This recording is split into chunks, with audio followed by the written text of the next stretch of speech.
কোরআন থেকে নেয়া আরবি দোয়াগুলো অনেক কম্প্রিহেন্সিভ, অনেক সুন্দর। আপনি বাংলায় 1000টা বাক্য বললেও আল্লাহর শিখানো একটা বাক্য দিয়ে যদি দোয়া করেন, এর চেয়ে শ্রেষ্ঠ বাক্য হতে পারে? দেখেন কত কম্প্রিহেন্সিভ। আল্লাহ শিখাই দিলেন, পড়ো রব্বানা আতিনা ফিদ দুনিয়া হাসানা ওয়া ফিল আখিরাতি হাসানা ওয়া কিনা আযাবান নার। আল্লাহ, তুমি এই দুনিয়ার সব কল্যাণ আমারে দাও, আখিরাতের সব কল্যাণ আমারে দাও, আগুনের শাস্তি থেকে আমারে বাঁচিয়ে দাও। পড়েন আমিন।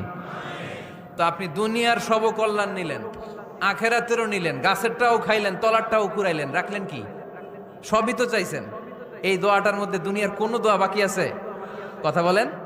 রব্বানা আতিনা ফিদ দুনিয়া হাসান, আল্লাহ দুনিয়ার সব কল্যাণ লাগবে। ওয়া ফিল আখিরাতি হাসান, আল্লাহ আখিরাতের সব কল্যাণ লাগবে, আগুনের শাস্তি থেকে বাঁচানো লাগবে। তো আপনি বাকি রাখছেন কিছু? এই একটা বাক্যের মতো বাক্য গোটা বিশ্বটারে বিক্রি করলে হবে। এজন্য কোরআনের দোয়াগুলো আমরা বেশি বেশি পড়বো ইনশাআল্লাহ। পড়েন।